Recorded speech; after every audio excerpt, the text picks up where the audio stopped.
സിനുജി, സിന്ധു നദീജല കരാർ റദ്ദാക്കിയതിന് പിന്നാലെ പാകിസ്ഥാനിൽ കടുത്ത പ്രതിസന്ധിയിലേക്ക് നീങ്ങുകയാണ്. ഇന്ത്യയും ചില കടുത്ത നീക്കങ്ങളിലേക്ക് വീണ്ടും കടക്കുമെന്നാണ് അറിയാൻ കഴിയുന്നത്.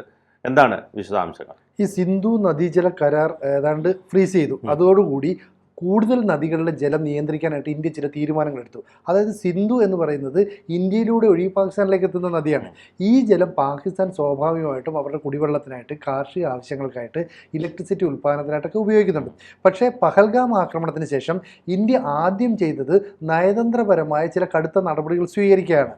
അതിൻ്റെ തുടർച്ച എന്ന വണ്ണം നമ്മൾ സിന്ധു നദീജല കരാർ അങ്ങ് റദ്ദാക്കുന്നു. നമ്മൾ അതിനകത്തോട്ട് പങ്കാളികളല്ല എന്ന് പറയുന്നു. അന്ന് പാകിസ്ഥാനിലെ മന്ത്രിമാരടക്കം നമ്മളെ വെല്ലുവിളിച്ചു.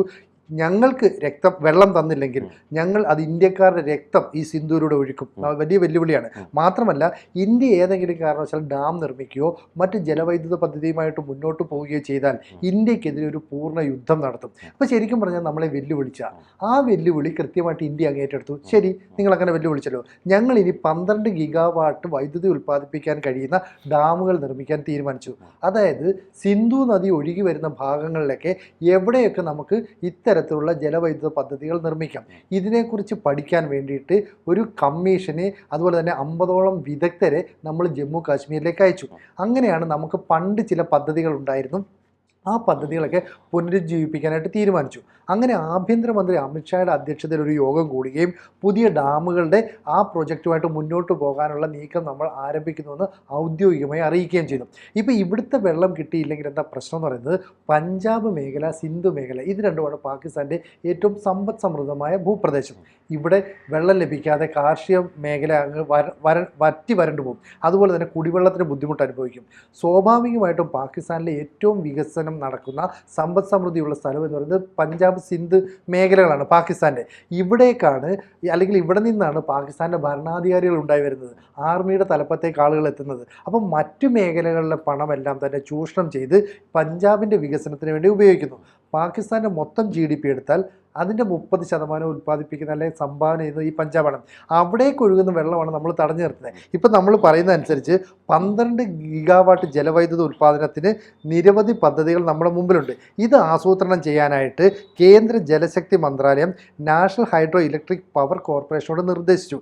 ഇതിൻ്റെ അടിസ്ഥാനത്തിലാണ് ജമ്മു കാശ്മീരിലേക്ക് 50 വിദഗ്ധരെ അയച്ചത്. അപ്പോൾ സാധ്യതാ പഠനത്തിന് നിർദ്ദേശം നൽകി സലാൽ ഡാമിലെ ജലമൊഴുക്കിന് നിയന്ത്രണം ഏർപ്പെടുത്തി. ഇപ്പം നമുക്കറിയാലോ, നേരത്തെ തന്നെ സിന്ധു നദിയിലെ വെള്ളമൊഴുക്കിന് നിയന്ത്രണം ഏർപ്പെടുത്തിയതിന് പിന്നാലെ ചെനാബ് നദിയിലെ സലാൽ ഡാമിൽ നിന്നുള്ള വെള്ളമൊഴുക്ക് നമ്മൾ നിർത്തി. അപ്പോൾ ആ മേഖലയിലേക്കുള്ള വെള്ളത്തിൻ്റെ ഒഴുക്ക് കുറഞ്ഞു, കാർഷിക മേഖല പ്രതിസന്ധിയിലായി. അപ്പോൾ അവിടുത്തെ ജനങ്ങൾ പാക് ഭരണകൂടത്തോട് പറഞ്ഞു, ഞങ്ങൾ പ്രതിസന്ധിയിലേക്ക് നീങ്ങുകയാണ്, നിങ്ങൾ ഈ പ്രശ്നത്തിനൊരു പരിഹാരം കാണണം.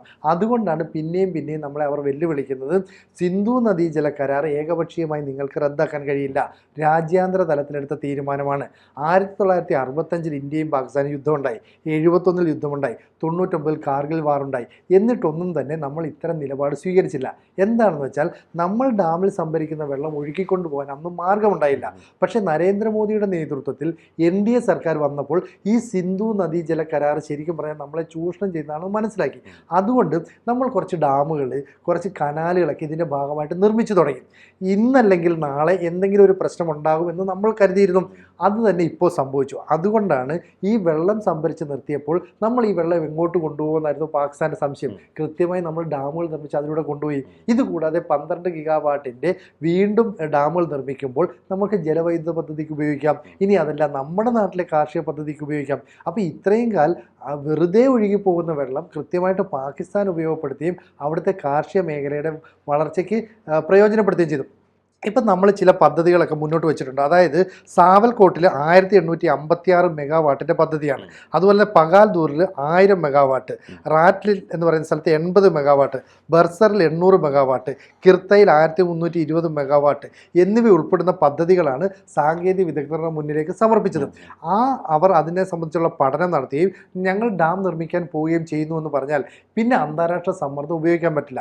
നമ്മൾ കുറേ കാലമായിട്ട് ഇത്തരത്തിൽ ഡാം നിർമ്മിക്കാൻ പദ്ധതി ഇട്ടിരുന്നു. പക്ഷെ അപ്പോഴൊക്കെ UN സമ്മർദ്ദം ചെലുത്തി നമ്മളെ അതിൽ നിന്ന് പിൻവാങ്ങാനായിട്ട് അവർ നിർബന്ധിക്കും. മാത്രമല്ല, യൂറോപ്യൻ രാജ്യങ്ങൾ എപ്പോഴും ഈ പാകിസ്ഥാനൊപ്പം, റഷ്യയും അമേരിക്കയും മറ്റ് യൂറോപ്യൻ റഷ്യയില്ല, അമേരിക്കയും ബ്രിട്ടനും ഉൾപ്പെടെയുള്ള യൂറോപ്യൻ രാജ്യങ്ങൾ, അന്നൊക്കെ തന്നെ ഈ ഡാം നിർമ്മിക്കാൻ നമ്മൾ പോയി കഴിഞ്ഞാൽ അവർ പറയും അങ്ങനെ ചെയ്യരുത്, ആ മേഖലയുടെ കുടിവെള്ളം മുട്ടും, അവരുടെ ജനങ്ങൾ വെള്ളമില്ലാതെ മരിച്ചു പോകും എന്നൊക്കെ പറയുമ്പോൾ നമുക്ക് സ്വാഭാവികമായിട്ടൊരു സോഫ്റ്റ് കോർണർ ഉണ്ടാകും. നമ്മൾ അതിൽ നിന്ന് പിന്മാറും. പക്ഷേ പഹൽഗാം പോലെ ഒരു ആക്രമണം നടന്നപ്പോൾ ഇന്ത്യയിൽ ഒരു ഹിന്ദു മുസ്ലിം കലാപം പോലും സൃഷ്ടിക്കാനായിട്ട് ആസൂത്രണമാണ് അവർ ചെയ്തതെന്ന് നമ്മൾ മനസ്സിലാക്കിയപ്പോൾ തിരിച്ചടിക്കാൻ നമ്മൾ തീരുമാനിച്ചു. ആദ്യം രക്തം ചൊരിയാൻ നമ്മൾ തീരുമാനിച്ചില്ല, പകരം ഒന്നിനു പുറകെ ഒന്നായി സമ്മർദ്ദ തന്ത്രം പ്രയോഗിച്ചു. അതാണ് ആദ്യം നയതന്ത്ര മേഖലയിൽ നമ്മൾ കുറച്ച് പ്രഷർ ചെലുത്തി. രണ്ടാമത് സിന്ധു നദീജല കരാർ നമ്മൾ പിന്മാറി. മാത്രമല്ല അവരുമായിട്ടുള്ള ഈ കപ്പൽ വഴിയുള്ള ഗതാഗതം, അതായത് തുറമുഖത്തേക്ക് അവരുടെ കപ്പൽ നമ്മൾ അടുപ്പിക്കില്ല, വ്യോമപാത അടച്ചു. അങ്ങനെ തുടർച്ചയായി സമ്മർദ്ദങ്ങൾ ഏൽപ്പിച്ചുകൊണ്ടിരിക്കുമ്പോൾ പാകിസ്ഥാൻ വലിയ പ്രതിസന്ധിയിൽ നീങ്ങുന്നു. മാത്രമല്ല ആഭ്യന്തര കലാപത്തിലുള്ള ഒരു സാഹചര്യം ഉരുത്തിരിഞ്ഞു വരുന്നു. മനസ്സിലാകുന്നില്ലേ അത്? തീർച്ചയായിട്ടും. അതായത് ഈ പറഞ്ഞതുപോലെ സിനോജ് പറഞ്ഞതുപോലെ ആഭ്യന്തര കലാപം രൂക്ഷമാകുന്ന സാഹചര്യത്തിലേക്കാണ് കാര്യങ്ങൾ എത്തുന്നത്. ഇപ്പോൾ ഈ ജലത്തിൻ്റെ വിഷയം മാത്രമല്ല, അല്ലാതെ തന്നെ അവിടെ നിത്യോപയോഗ സാധനങ്ങൾക്ക് എല്ലാം വില കൂടി. കാരണം ഇതിൻ്റെ എല്ലാം ഈ ഉപരോധം ഏർപ്പെടുത്തിയതോടുകൂടി പ്രധാനപ്പെട്ട പഞ്ചസാര അടക്കമുള്ള വസ്തുക്കൾ ലഭ്യമല്ല. കോഴിക്ക് 1000 രൂപ, കിലോഗ്രാമിന് 1000 രൂപയാകുന്നു. അരിക്ക് 100 രൂപയ്ക്ക് അടുത്ത് വില വരുന്നു. എല്ലാ വസ്തുക്കൾക്കും വില കൂടി. അതോടൊപ്പം തന്നെ കാർഷിക വിളകൾ ഈ പറഞ്ഞതുപോലെ ജല കരാറുമായി ബന്ധപ്പെട്ട് വെള്ളം ലഭിക്കാത്തതുകൊണ്ട് കൃഷിയിടങ്ങളെല്ലാം വറ്റി വരളുന്നു. അതോടൊപ്പം തന്നെ അവശ്യ വസ്തുക്കളായ മരുന്നുകൾ ലഭ്യമല്ല. കാരണം ഈ കിഡ്നി രോഗികൾ, ഒരുപാട് രോഗികളുണ്ട്, അവർക്കെല്ലാം മരുന്നുകളുടെ ദൗർലഭ്യം. മരുന്നില്ലാതെ വരുമ്പോൾ ഒരവസ്ഥ അറിയാമല്ലോ. അപ്പോൾ ഇവരെല്ലാം ഒരു ആഭ്യന്തര കലാപത്തിലേക്ക് പോവുകയാണ്. കാരണം ഇന്ത്യക്കെതിരെ ഇത്തരത്തിലൊരു നിലപാടെടുത്തതുകൊണ്ടാണ് തങ്ങൾക്ക് ഈ ഗതി വന്നതെന്ന് ഭരണകൂടത്തിന് നേർക്ക് ഇവർ ചോദ്യം ചോദിക്കുന്ന അവസ്ഥയിലേക്ക് കാര്യങ്ങൾ എത്തുന്നു. അതോടൊപ്പം തന്നെ പരസ്പരമുള്ള കലാപങ്ങൾ, അങ്ങോട്ടും ഇങ്ങോട്ടും വെള്ളത്തിനും അവശ്യ വസ്തുക്കൾക്കുമുള്ള അടി തുടങ്ങിക്കഴിഞ്ഞു. സ്വാഭാവികമായും അവിടെ ഒരു യുദ്ധ സമാനമായ അന്തരീക്ഷത്തിലേക്കാണ് പോകുന്നത്. അതുകൊണ്ട് അവിടുത്തെ മദ്രസകളൊക്കെ അടച്ചുപൂട്ടുന്നു. കൂടാതെ തന്നെ പട്ടാളക്കാർ ഒളിച്ചോടുന്നു. 5000-ലധികം പട്ടാളക്കാർ ഒളിച്ചോടി. അതോടൊപ്പം തന്നെ 300-ലധികം ഓഫീസർമാരെ കാണാനില്ല. അപ്പോൾ റിക്രൂട്ട്മെൻറ്റ് വേഗതയിൽ നടത്തുന്നു. 18 വയസ്സുള്ള പിള്ളേരെ വരെ വിളിച്ച് പട്ടാളത്തിലേക്ക് ചേർക്കുന്ന അവസ്ഥ. കാരണം ഇന്ത്യയുമായൊരു യുദ്ധം നടന്നാൽ പിന്നെ ഇവരാരും ജീവിച്ചിരിക്കില്ല എന്ന് അവർക്ക് നന്നായി ബോധ്യമുണ്ട്. ഇന്ത്യയുടെ സൈനിക ശക്തി അത്ര വലുതാണ്. അതുകൊണ്ട് തന്നെ സൈനിക രംഗത്ത് വളരെ അനിശ്ചിതത്വം നിലനിൽക്കുന്നുണ്ട്. അതുകൊണ്ട് തന്നെ പട്ടാളക്കാരില്ല. ഒരു യുദ്ധം വന്നു കഴിഞ്ഞാൽ അവിടെ ജനങ്ങൾ തന്നെ നേരിടേണ്ട അവസ്ഥയിലേക്ക് കാര്യങ്ങൾ എത്തി നിൽക്കുന്നു. അതുകൊണ്ട് തന്നെ ഈ ഇന്ത്യ നടത്തിയിട്ടുള്ള ഈ ഉപരോധങ്ങൾ അല്ലെങ്കിൽ സിന്ധു നദീ ജല കരാറിൻ്റെ റദ്ദാക്കൽ, ഇതിലൊക്കെ പാകിസ്ഥാൻ ശരിക്കും പെട്ടുപോയി എന്ന് തന്നെ പറയേണ്ടി വരും. ശരിക്കും പറഞ്ഞാൽ ഇങ്ങനെ ഈ ജലം എന്ന് പറയുന്നത് ഒരു ബോംബാണെന്ന് പറയുന്നതിന് തുല്യമാണ്. അപ്പോൾ നമ്മൾ വാട്ടർ ബോംബ് പ്രയോഗിക്കുകയാണ്. തുടർച്ചയായിട്ട് നമ്മൾ വെള്ളം കൊടുക്കാതിരുന്നതോടുകൂടി പാകിസ്ഥാനിലെ പഞ്ചാബ് സിന്ധു മേഖലയിലുള്ള ജനങ്ങൾ ബുദ്ധിമുട്ടി. അപ്പോഴാണ് അവർ ഭീഷണിയുമായിട്ട് വന്നത്, നിങ്ങൾ ഞങ്ങൾക്ക് വെള്ളം തരാതെ എന്തെങ്കിലും പ്രവർത്തനം നടത്തിയാൽ അതൊരു പൂർണ്ണ യുദ്ധത്തിലേക്ക് പോകും, നിങ്ങളെ ഞങ്ങൾ വെല്ലുവിളിക്കുന്നു. സിമ്പിളാണ്. ജമ്മു കാശ്മീരിൽ പെട്ടെന്ന് ഒരു വലിയ മഴ പെയ്തു, പെട്ടെന്ന് അപ്രതീക്ഷിത മഴയൊക്കെ പെയ്യാം. അങ്ങനെ മഴ പെയ്ത സമയത്ത് വെള്ളം ധാരാളമായി വരികയും ഇന്ത്യ ചില ഡാമുകളുടെ ഷട്ടർ പൊക്കുകയും ചെയ്തു. അപ്പോൾ സിന്ധുവിൻ്റെ പോഷക നദിയായ ജലം നദിയിലൂടെ വെള്ളം കുത്തിയൊലിച്ചെത്തി. ഈ എത്തിയ വെള്ളം മുഴുവൻ പാക് ഒക്കുപ്പൈഡ് കാശ്മീരിൻ്റെ താഴ്ന്ന പ്രദേശങ്ങളിലേക്കാണ് വന്നത്. അപ്പോൾ അപ്രതീക്ഷിതമായി വെള്ളം കുത്തിയൊലിച്ചെത്തുന്നത് കണ്ടപ്പോൾ പ്രാദേശിക ഭരണകൂടത്തിന് ഒന്നും ചെയ്യാൻ പറ്റിയില്ല. സാധാരണഗതിയിൽ ഇങ്ങനെ കനത്ത മഴ പെയ്യുകയോ വെള്ളം ധാരാളമായി ഒഴുകാൻ സാധ്യത ഉണ്ടാവുകയോ ചെയ്താൽ മുകളിലുള്ള രാജ്യമായ ഇന്ത്യ പാകിസ്ഥാന് ചില അലാം വാണിംഗ് ഒക്കെ നൽകും, ഇതുപോലെ വെള്ളം വരും. ഇപ്പം നമ്മൾ ചെയ്യുന്നില്ല. കാരണം സിന്ധു നദീജല കരാർ നമ്മൾ പിന്മാറി. നമ്മൾ അന്താരാഷ്ട്ര തലത്തിലുള്ള ഒരു നിയമവും ഒരു വ്യവസ്ഥയും പാലിക്കാൻ ബാധ്യസ്ഥരല്ല. അതുകൊണ്ട് വെള്ളം കുത്തിയൊലിച്ചെത്തി. താഴ്ന്ന പ്രദേശങ്ങളിലെ ജനങ്ങളുടെ ഈ വീടുകളിലെല്ലാം വെള്ളം കയറി, കാർഷിക മേഖല തകർന്നു. അപ്പോൾ നമ്മൾ വെള്ളം കൊടുക്കുന്നില്ല എന്നൊരു പ്രശ്നം ഉന്നയിച്ച് പാകിസ്ഥാൻ വലിയ സമ്മർദ്ദം ചെലുത്താൻ ശ്രമിച്ചപ്പോൾ ധാരാളം വെള്ളം ഒഴുക്കി നമ്മളൊരു പണി കൊടുത്തു. അവസാനം അവർ പറഞ്ഞ് വെള്ളം മതി എന്ന് പറയുമ്പോൾ നമ്മൾ പതുക്കെ ഡാമൊക്കെ അടച്ചു. അതുകൊണ്ടാണ് ഇപ്പോൾ ചെനാബ് നദിയിലെ ഈ ഡാം പതുക്കെ തുറന്നു വെച്ചത്, അല്ലെങ്കിൽ അത് കുറച്ച് അടച്ചു വെക്കുന്നത്. അപ്പം വെള്ളം എത്ര പോകണം, എത്രത്തോളം വെള്ളം തുറന്നു വേണം, ഇത് നമ്മളാണ് തീരുമാനിക്കുന്നത്. ഇത്തരം തീരുമാനമെടുക്കുമ്പോൾ പാകിസ്ഥാൻ അതിനുമേൽ യാതൊന്നും ചെയ്യാൻ കഴിയുന്നില്ല. അപ്പോൾ റഷ്യയെ ഉൾപ്പെടുത്തി ചൈനയെ ഉൾപ്പെടുത്തി ഇന്ത്യക്ക് മേൽ സമ്മർദ്ദതന്ത്രം പ്രയോഗിക്കാനായിട്ട് നമ്മൾ തീരുമാനിച്ചു. ഇപ്പോൾ ഇന്ത്യയെ സംബന്ധിച്ചിടത്തോളം നമ്മുടെ പഹൽഗാമിൽ 26 പേരുടെ ജീവൻ നഷ്ടപ്പെട്ടു. ഇതിന് തിരിച്ചടി കൊടുക്കണം. ഇന്ത്യയിലെ ജനങ്ങൾ നന്നായിട്ട് അത് ആഗ്രഹിക്കുന്നുണ്ട്. ഇപ്പോൾ UPA സർക്കാരിൻ്റെ കാലത്ത് ഇങ്ങനെ തിരിച്ചടി കൊടുക്കാൻ കഴിയുന്നുള്ള ആർജവമുള്ള ഭരണാധികാരികൾ ഉണ്ടായിരുന്നില്ല. പക്ഷേ NDA സർക്കാർ വന്നപ്പോൾ അങ്ങനെയല്ല. എന്ത് പ്രശ്നം ഉണ്ടായാലും ഇപ്പോൾ ഉറിയിൽ അല്ലെങ്കിൽ ബലാക്കോട്ടിലൊക്കെ ആക്രമണം നടത്തി നമ്മൾ എങ്ങനെയാണ് തിരിച്ചടിച്ചതെന്ന് കണ്ടു. അപ്പോൾ ജനങ്ങൾക്കിടയിൽ ഒരു രാജ്യസ്നേഹം, ഒരു പ്രതികാരം ചെയ്യാനുള്ളൊരു മനോഭാവം. അപ്പോൾ നമ്മളെ ആരെങ്കിലും ആക്രമിച്ചാൽ ഭാവിയിലെങ്കിലും അതിനെ പേടിപ്പിക്കുന്ന രീതിയിൽ തിരിച്ചടി നൽകണം. ഇതാണ് നമ്മൾ ചെയ്യുന്നത്. ഇപ്പോൾ ഇസ്രായേൽ നോക്ക്, ഇപ്പോൾ ഹമാസ് വന്നൊരു ആക്രമണം നടത്തി. ഇസ്രായേൽ ജനത ഒന്നടങ്കം പറയുന്നത് ഞങ്ങളെ അവരെ തിരിച്ചടിക്കണമെന്നാണ്.